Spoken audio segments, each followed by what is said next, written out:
How's it going, YouTube? Always busy dad here. I'm gonna do spark plugs on my 16 Chevy Silverado with the 5.3 liter V8. As you can see, plugs aren't hard to get to on either side. They're fairly exposed on this side. You just got to pull the boots off, take the plugs out, put new plugs in. On this side, there's a little bit more stuff in the way, but I don't know if you could see it, but you can get to them if you have the right ratchets and extensions and stuff. They're down in between the cylinder lobes for each manifold. Maybe with the light you can see a little better. Yeah, they're down in there. They're kind of underneath some other stuff, but shouldn't be hard to get to. I know some people think it'd be easier that if you're doing it, the wheel liner is right here on this side. So you could take the wheel liner out and go in through here, maybe make it a little easier, pull the tire off and all that. But for me, that just seems like a lot of extra work in order to get down in there, and having been done this for a while, it shouldn't be that hard to get there since I have all the tools. First thing I do when I'm doing spark plugs or any service on my vehicle is I check with the owner's manual that is included with the vehicles. Specifically because of the fact that I've been doing this for quite a while. Sometimes people entering information into databases, transpose numbers, trying to go too fast, put the wrong information in the wrong spots. So in turn, sometimes when you go to a parts place versus a dealer, you might get the wrong part. It happened to me on my girlfriend's Chevy Blazer. I went to the auto parts store. They told me it took a certain type of plug. Ended up it wasn't the plug that the car required. Had to go to the dealer to get the correct plugs.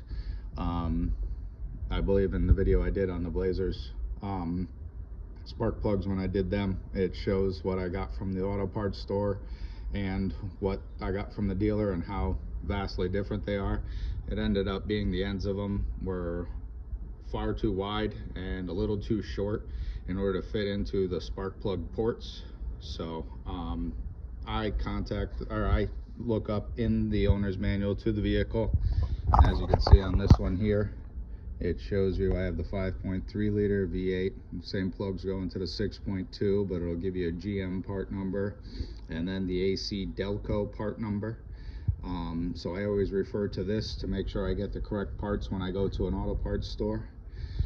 And then before I even bother starting, I also look through, and again it says the 5.3 liter V8, and it tells you what the VIN code is on the engine just to make sure you have the correct information. And then it also tells you the gap on the spark plugs, what they're supposed to be factory set. So I look up the information for what I need in the owner's manual to make sure I'm doing the correct thing.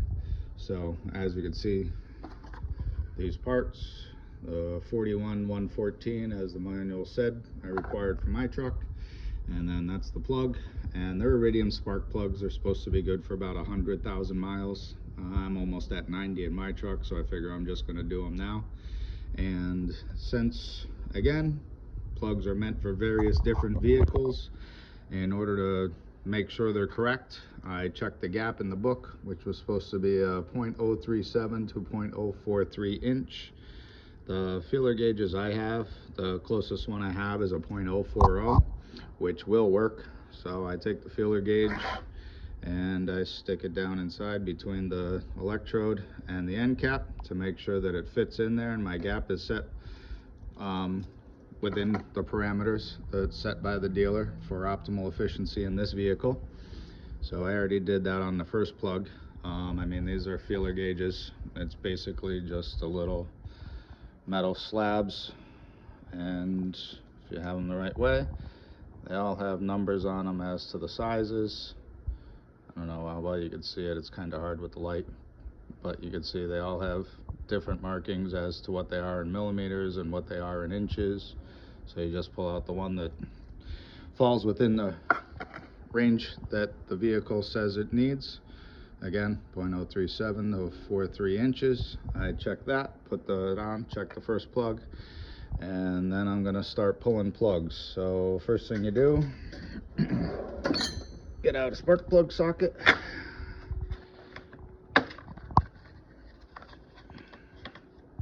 Find the one that fits the plugs you're using. Obviously too big. Yep, way too big. Go with the smaller one. It's the right size, fits right in there. And then I have this ratchet. It's like a speeder in a manner of speaking, so when the head flips up you can use it similar to a speeder. And then I'll take my extensions. I only have one in here that's a wobble, and that's way too big for this job, so I'll get my other tool cart.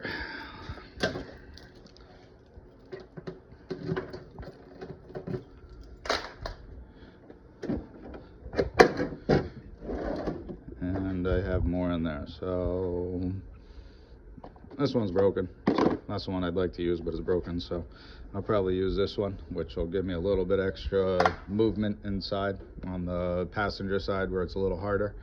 So I'm going to start pulling off the boots, take out the plugs, and I'll show you the plugs that came out. The plugs that I'm going to be putting in, you just saw. But doesn't look like anything really has to be taken out of the way in order to do this. Like the Blazer I did, had to pull the whole intake plenum in order to get to the plugs on the back side of the engine since it's a transverse motor. But this one seems open enough, and I can get down into all the plugs, just pull the boots off, and I'll get back to you guys in a minute. Alright, so I got all the old plugs out and I'm putting the new plugs in.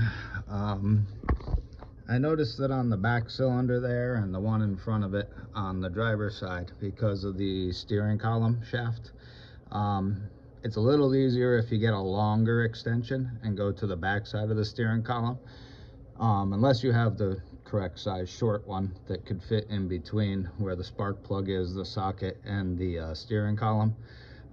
As I showed a minute ago, mine, that size, is broken.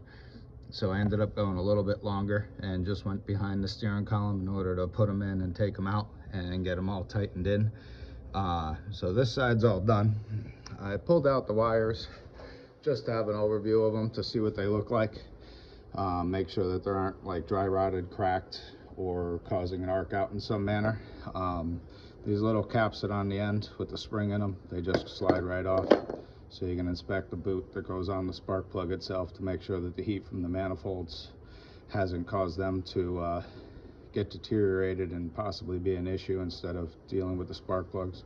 This little ridge on the top is actually from that sitting on it, so that's nothing to be too concerned about. That's just how they grab onto it to hold it. I also noticed that on some of these they got a little stuck on the spark plugs as I was taking them out. I try to grab onto the head of the boot and twist them so that the little bit of suction that's on there sort of breaks, so you can pull the plug off a little, or the wire off a little easier. It didn't work great on all of them.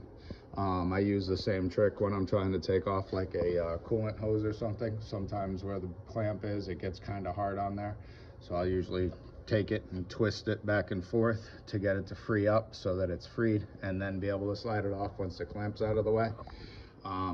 So the similar situation on the boot, the plugs wire where the boot sits on the plug, helped out a little bit. And then real quick, just to show, the plugs that came out of it weren't in horrible shape. Again, they're good for 100,000 miles. I have about 90. They might have been done already.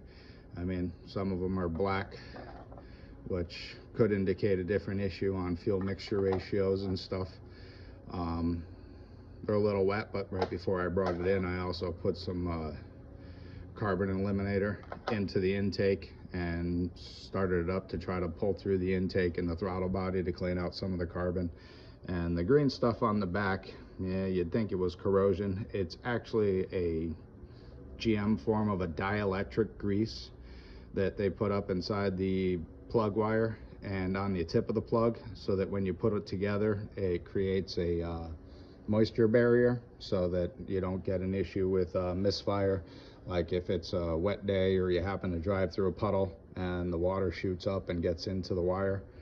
So I'm going to grab a little bit of dielectric grease and put it on the tips of them just to create that moisture barrier again when I put the boots back on.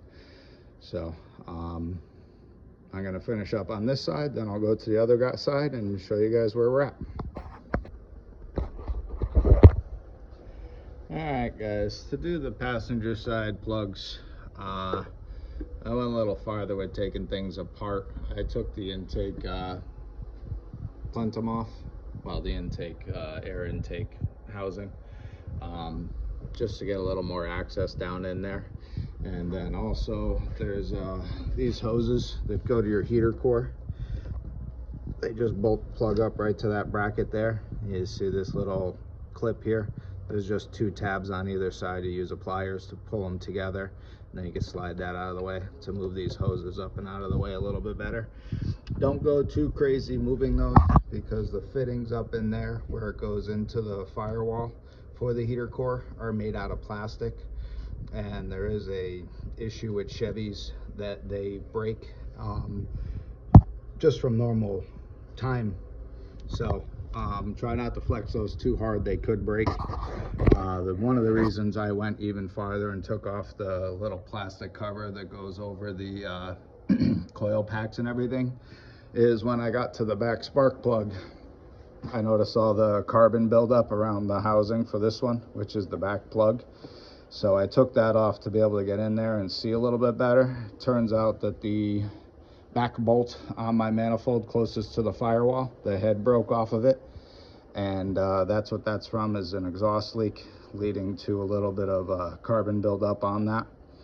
In order to take the intake housing out, there's a vacuum line there that goes onto this little nipple on the driver's side, and there's also a little nipple there that this hose goes in between. To unlock these, it's fairly simple. You see how this one is a little bit higher than the housing. You just push it in and it unlocks it, so you can slide it off of the housing. Both ends have that same kind of fitting on it, so you just press this in as far as you can, and then it should open it up enough that you could slide it off of the collar that's on the valve cover there, as well as the collar that's on the air intake. But yeah, so I got all the plugs out. Again, I moved a little bit extra because of the fact that I had to see why I had the carbon deposits on the housing for the spark plug. It also actually caused that spark plug boot to heat up a little bit more and get stuck onto the plug a little bit harder, which was part of the reason I made more room, is so that I could get in there and actually twist it to get my hand on it and be able to pull it off of the spark plug. So I pulled all those out. I checked them all. They don't look like they're in bad shape. They look like they're okay. But I'm gonna have to pull the manifold soon and get new bolts, because all the way in the back there, I don't know if you can see it, all the way in the back, you see how there's a bolt in there holding that on. In the back, that bolt head is broken off, and the bolt is still in there. It was just a little bit of the head, so we'll see how much of a project that comes in to be. When I get to doing that, I'll give you guys a video on that one too, since it's probably going to be something people are going to do. Again, my truck only has 90,000 miles on it, so I don't think it's that bad yet, but they might be a maintenance issue for some people, so I'll show you how to do that when I get to that. I got to order the parts, and once they come in, I'll get going on that one. All right, I'll be back in a few once I get all the plugs and everything back together. And oh, and real quick, the plugs that came out, as you can see, this one's the one that was in the back. It's all sooted up from the carbon from the exhaust, but the heads of them don't look all that bad. I haven't checked the gap on them yet, but I'll do that real quick, and I'll still put the new plugs in. So I'll be back in a few. Alright, so I got everything put back together. The plugs and everything are all back in. Didn't end up changing the wires, but everything's all back together the way it should be. I took the truck out for a quick ride, and everything seems to be fine. It's running good and doesn't seem to have any issues. Thanks for watching.